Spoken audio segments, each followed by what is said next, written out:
Hello YouTube, it's Dr. Haverkorn back with you. I'm waiting on a transfer from another city to show up at the hospital for me to go see what I got to do with that patient. And I need to change the oil on our new to us, conversion van. We're going to Disney for Thanksgiving, but the kids don't know it, so don't say anything. Got my toolbox back here. I've always been intrigued with mechanical stuff. And after I got married, my father-in-law really taught me a lot. He was a mechanic before he went to college and learned computers. And he still does a lot of mechanical stuff. So I've really enjoyed getting to know something about cars. Now, you think, why the heck would anybody make a video about an oil change? Let me show you. If you know something about cars, you already have it figured out. I bought this van from a dealership.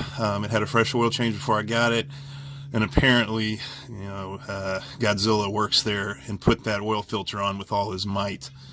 So, your standard oil filter wrench, not the open face wrench, but the standard, metal strap style wrench, like this one right here, won't grab. And maybe I should have wrapped some tape around it to give it some grip before I went all He-Man on it.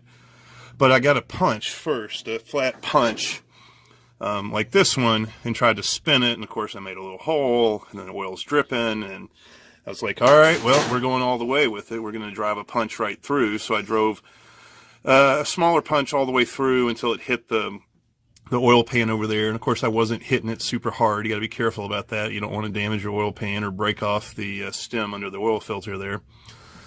Now I grabbed what you see here and tried to spin it, and that didn't work. So I had to get my convincing rod. This is a 1/2-inch long extension with a impact deep socket on it, and this will often convince stuck bolts, children, employees, whoever, to do what you want. So let's give it a try and see if it works. It's on. Okay, here we go. Let's see if we can convince this filter to move. Oh man,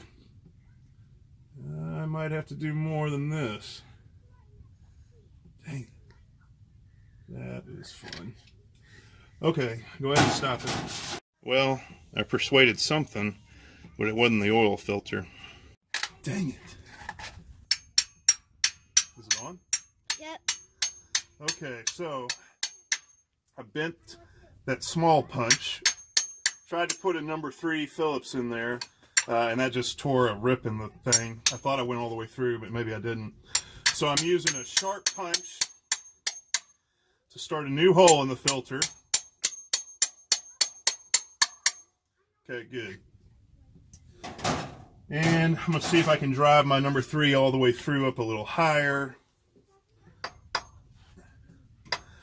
If that doesn't work, we'll get the blowtorch.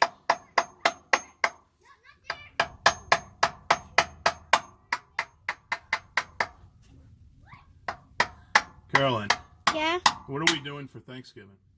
We are going to my aunt's house, and we're gonna see my grandma and grandpa and my uncle. That'll be fun. My cousins.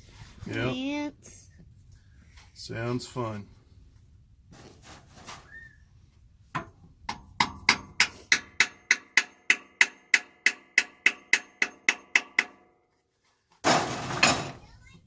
Dang it. Ooh, is it starting to turn? Turn, baby, turn. Oh yeah, there it goes. See, all you need is a bigger hammer. Well, or no fear about destroying stuff. Okay, so I think it broke a little bit. Let's throw a regular old wrench on here and see if that'll help me spin it. Yeah, I got that can so deformed, that's not going to want to work.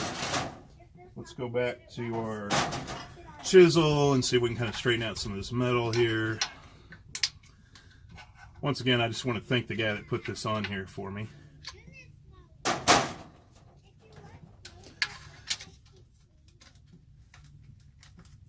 I don't know how they do these at the shop, how they get these.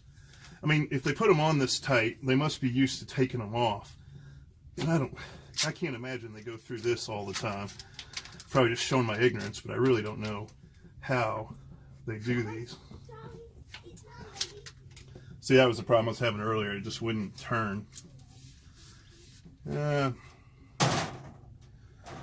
Let's try it again here. That big screwdriver was starting to work. I'm going to try this punch a little bit. If the punch doesn't work, I'll go back to the screwdriver. It's just ripping the metal. Let's see if I can make the screwdriver work.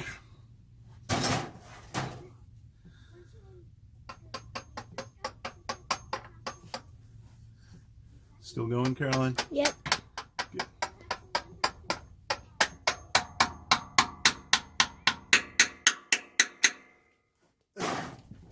Added bonus, you can tear a hole in your oil pan.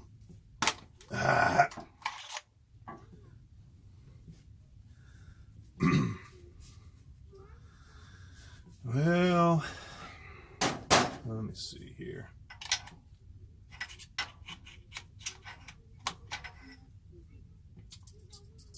Maybe if you straighten the metal, you'll be able to do it a little bit better. Maybe. I think I'm going to try starting a new hole over here.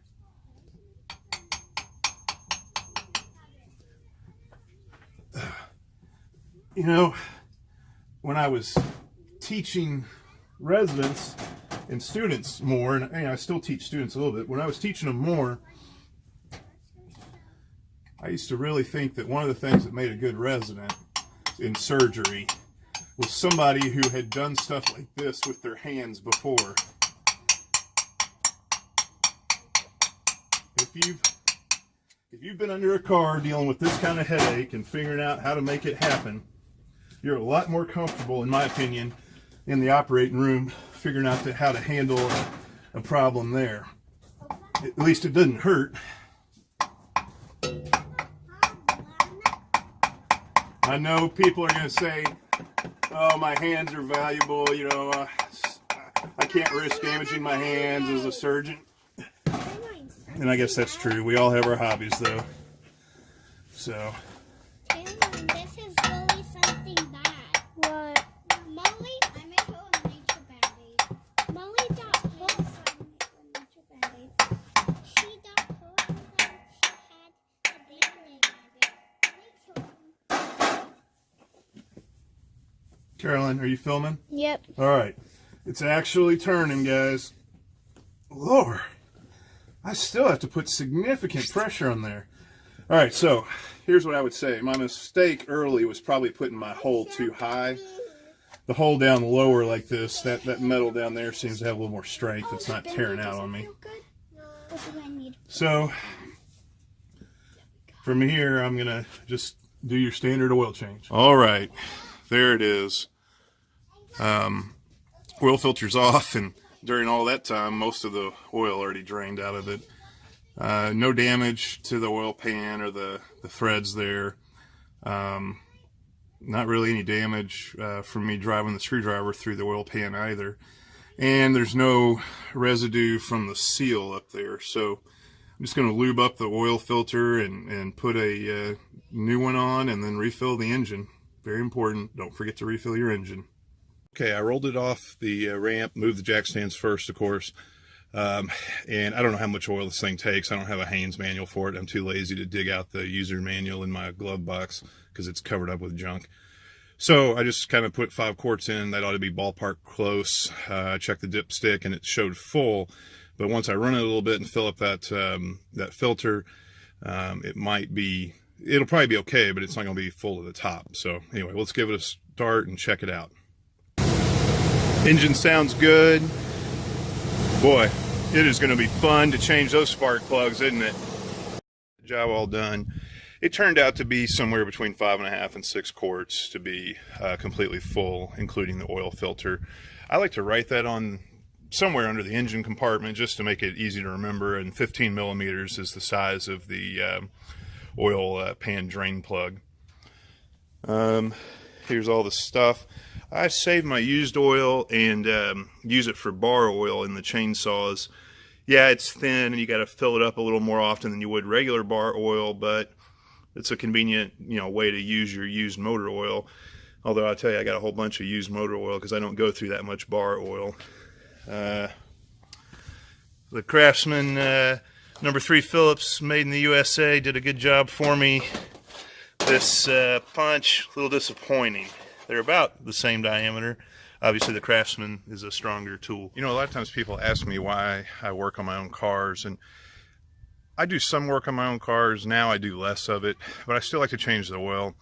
I like to get up underneath the car just because I can inspect stuff. And this van was bought from a dealer in Ohio, and they use a lot of salt on the road, so there's rust under there. And I never really looked at the underside too closely. I mean, when I bought it, I got underneath and looked a little bit and decided the rust wasn't that bad.